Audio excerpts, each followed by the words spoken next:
Hello guys, आज मैं अपने इस वीडियो में आपके सामने लेके आया हूँ ट्रिग्नोमेट्रिक रेशियोज फाइंड करने की एक इजी ट्रिक। इस ट्रिक की मदद से आप जितने भी ट्रिग्नोमेट्रिक रेशियोज है, sine cos, tan cos, sec cosec, इसकी वैल्यूज़ जो है आप इजीली फाइंड कर सकते हैं। State board, Maharashtra state board के 9th और 10th स्टैंडर्ड में एक चैप्टर आता है जिसे हम ट्रिग्नोमेट्री कहते हैं।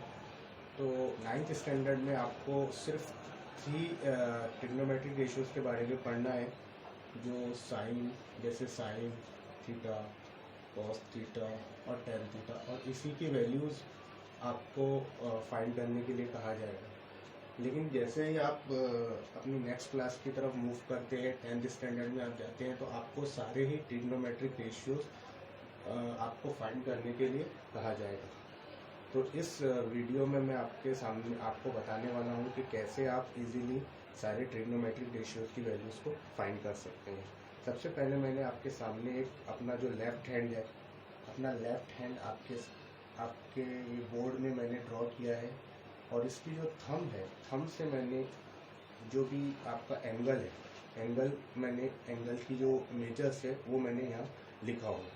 जैसे हमको 0 डिग्री फर्स्ट हमारा, second 30 degree, third 45 degree, fourth 60 degree and then 90 degree. और आपको ये जो है तो लेफ्ट हैंड से ही ड्रॉ करना है, और आपको जो है तो मिडल जो आपका थंब है उस पर 0 डिग्री आपको मार्किंग देना है।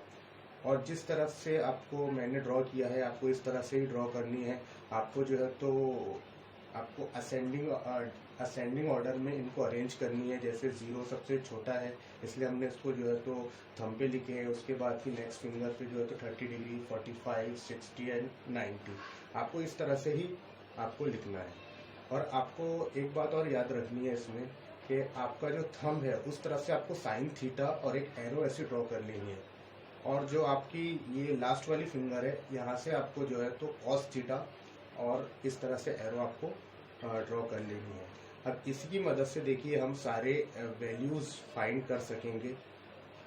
इससे पहले आपको एक चीज़ जो है तो कुछ आपको ट्रिग्नोमेट्रिक रेशियोज़ के बारे में थोड़ी आपको इन्फॉर्मेशन मैं देना चाहूँगा, जो आपके लिए बहुत ज़्यादा ज़रूरी है।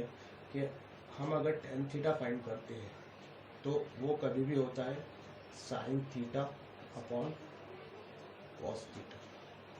कॉट थीटा फाइंड करते हैं तो वो होता है इसका रिवर्स, मीन्स ये sine theta by cos theta होता है, तो ये cos theta by sine theta होता है। और इसके बाद के जितने भी रेशियोज हैं, और आप एक बात आप जान लीजिए कि अगर आपके पास ये दो वैल्यूज आ गई, एक साइन थीटा और सेकेंड कॉस थीटा, तो आप जितने भी बाकी के रेशियोज है, tan theta, cot theta, sec theta, cosec theta, easily find कर सकते हैं। तो इसीलिए मैंने आपको जो बताया हूँ, तो इसमें आपको जो है तो सिर्फ साइन थीटा और कॉस थीटा की वैल्यूज हम फाइंड करेंगे, और साइन थीटा और कॉस थीटा की मदद से हम सारे रेशियोज फाइंड कर सकते हैं, क्योंकि वो जो है तो एक दूसरे के रिलेशन में ही आते हैं। Let us start finding the values. तो सबसे पहले हम ये देखेंगे कि हम साइन थीटा की वैल्यूज फाइंड कर रहे हैं। साइन थीटा की वैल्यूज, तो हम सबसे पहले साइन 0 फाइंड करेंगे। साइन 0 डिग्री कितना होता है फाइंड करेंगे। आपको 10th स्टैंडर्ड की जो टेक्स्ट बुक है उसके अंदर एक टेबल दिया गया है, जिसमें आपको ये सारी वैल्यूज आपको लिखी है, और आपको मतलब वो लर्न करना पड़ता है। लेकिन आप अगर लर्न कर भी लेते हैं तो कभी कभी ऑन द पेपर आपको क्या होता है, कंफ्यूजन होता है कि साइन 45 कितना होता है, साइन 30 कितना होता है, कॉस 60 कितना होता है। तो ये जो मैं ट्रिक आपके सामने लेके आया हूँ, इसकी मदद से आप जो है तो आपको एक भी वैल्यू लर्न करने की ज़रूरत नहीं पड़ेगी। तो देखिए हम साइन 0 कैसे फाइंड करते हैं। मैंने ये अपना लेफ्ट हैंड ड्रॉ किया था, जैसे मैंने आपको पहले ही बताया है। तो ये आप देखिए कि ये जो मेरा थंब है लेफ्ट हैंड, तो यहाँ मेरा 0 मार्किंग है। और मुझे जब साइन थीटा जब फाइंड करना है तो मुझे ऐसा देखना है, इस डायरेक्शन में, मतलब एंटी क्लॉकवाइज मुझे देखना है। तो मैं सबसे पहले ये देखूंगा कि 0 यहाँ है, और इसके पहले कुछ भी मेरी मतलब कोई भी मेरी फिंगर नहीं है, तो मतलब मेरी 0 फिंगर है। मेरी कोई फिंगर नहीं है इधर, तो मेरी 0 फिंगर है। तो मेरी जो भी मतलब नंबर्स आता है फिंगर्स का 1 2 3 0, वो मैं अंडर रूट में लिखूंगा हमेशा। तो मैं यहाँ मेरी कोई भी फिंगर इसके पहले नहीं है, 0 डिग्री के पहले कोई भी फिंगर मेरी यहाँ मौजूद नहीं है, इसीलिए मैं यहाँ लिखूंगा अंडर रूट 0। और हमको एक चीज़ और याद रखनी है कि हम कभी भी डिवाइड करेंगे 2 से ही, ठीक है। तो फिर हम जो है तो अंडर रूट 0 जो है तो 0 होता है, और 0/2 हुआ है, और 0/2 anything divided by 0 divided by anything equals 0। अब हम साइन 30 फाइंड करेंगे। अभी हम सिर्फ साइंस की वैल्यू ही फाइंड करेंगे, कॉस की मैं आपको बाद में बताऊंगा कॉस कैसे फाइंड करते हैं। हम साइन 30 फाइंड करेंगे। अब देखिए आपके साइन 30 जो है, साइन 30 यहाँ है, 30 डिग्री का जो आपका एंगल है, सॉरी, वो आपका यहाँ पे है। 30 डिग्री के पहले आप देखें तो आपकी एक ही फिंगर आती है यहाँ। 30 के पहले ये 30 डिग्री है और इसके पहले सिर्फ एक ही फिंगर आती है, तो आप लिखेंगे अंडर रूट 1। आपने 1 क्यों लिखे यहाँ? क्योंकि 30 डिग्री के पहले आपका आप ऐसा देख रहे हैं और इधर से सिर्फ एक ही फिंगर आ रही है, आप ऐसा देख रहे हैं और इधर से सिर्फ एक ही फिंगर आ रही है, तो आप जो है तो अंडर रूट 1 लिखेंगे। और डिवाइड किससे करेंगे? 2 से ही करेंगे। अंडर रूट 1 होता है 1 डिवाइडेड बाय 2, तो आपकी साइन 30 की वैल्यू आ गई 1/2। अब हम देखेंगे कॉस थीटा कैसे फाइंड करते हैं। सबसे पहले कॉस 0 फाइंड करते हैं। अब देखिए जैसे हम साइन थीटा जब हम फाइंड कर रहे थे तो हम ऐसा देख रहे थे, अब हम जो है तो क्लॉकवाइज डायरेक्शन में देखेंगे ऐसे। तो आप देखिए कि साइन 0 हमारी जो 0 डिग्री हमारा यहाँ पे है, ठीक है। अब 0 के पहले हमारी कितनी फिंगर्स, हम ऐसा देख रहे हैं, साइन थीटा के लिए हम ऐसा देखते नहीं। अब ऐसे क्लॉकवाइज डायरेक्शन में हम ऐसा देखेंगे, तो 0 के पहले 1 2 3 4 फिंगर से हम यहाँ लिखेंगे अंडर रूट 4। और इसको हमेशा हम डिवाइड किससे करेंगे? 2 से। अंडर रूट 4 होता है 2, क्योंकि 2 का स्क्वायर जो है तो 4 होता है, तो अंडर रूट 4 जो है तो 2 होता है, और डिवाइडेड बाय 2, और 2 डिवाइडेड बाय 2 होता है 1, तो cos 0 हमारा आ गया 1। अब हम cos 30 फाइंड करते हैं। तो आप 30 डिग्री देखिए कि 30 डिग्री का एंगल यहाँ पे है, और हम cos थीटा फाइंड कर रहे हैं, तो cos थीटा के लिए हम ऐसा देखते हैं anti clockwise direction, clockwise direction में, सॉरी। तो आप जो है तो 30 डिग्री के पहले कितनी फिंगर्स आ रही है? 1 2 3, और हम जो भी लिखते हैं वो अंडर रूट में लिखते हैं, इसलिए अंडर रूट 3 हो गया। डिवाइड हम किससे करते हैं? 2 से ही करते हैं हमेशा।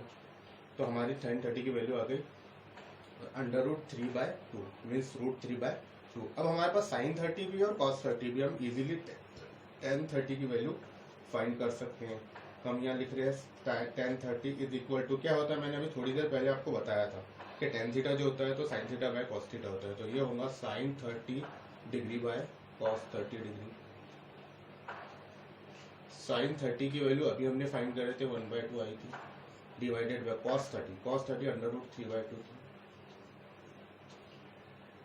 ये आपका फ्रैक्शन डिवाइड में 1 fraction divided by another fraction है, और ये जो 2 है डिनोमिनेटर में, और यहाँ जो 2 है ये भी डिनोमिनेटर, तो we can cancel the denominator. तो क्या बचा है आपका 1/√3। तो हमारी tan 30 की वैल्यू आ गई है 1/√3। अब आपके पास जो है तो tan 30 निकल गया। आप tan 30 की मदद से आप cos 30 निकाल सकते हैं, और आपके पास जैसे साइन 30 है तो कोसेक 30 इजीली निकलता है, क्योंकि उसका sine theta is equal to 1/कोसेक थीटा होता है, cosec theta is equal to 1/साइन थीटा होता है। आपके पास cos थीटा की वैल्यू है तो cos theta is equal to 1/सेक थीटा होता है, और sec theta is equal to 1/cos theta होता है। आपको cot 30 की वैल्यू इसकी रिवर्स होगी, मीन्स 1/√3 आया तो √3/1 होगा, क्योंकि sine tan 30 is equal to sine theta by cos sine 30 tan 30 is equal to sine 30 by cos 30 होता है। तो उसी तरह से cot 30 is equal to cos 30 by sine 30 होता है, मीन्स इसका रिवर्स होता है। तो हमने sine theta, cos theta, tan theta निकाल लिया, इसकी मदद से आप जो है तो बाकी की वैल्यूज भी फाइंड कर सकते हैं। और अभी हमने 2 ही एंगल्स लिए, एक 0 डिग्री और 30 डिग्री। आप 45 ले सकते हैं, आप 60 ले सकते हैं, आप 90 ले सकते हैं, और आप साइन की और cos की सारी वैल्यूज फाइंड कर सकते हैं। और आपने एक बार साइन की और cos की सारी वैल्यूज को अगर फाइंड कर लिए तो आप उसकी मदद से tan की और cot की और sec की और cosec की सारी वैल्यूज फाइंड कर सकते हैं। इसके अंदर आपको कोई भी चीज़ लर्न करने की ज़रूरत नहीं है।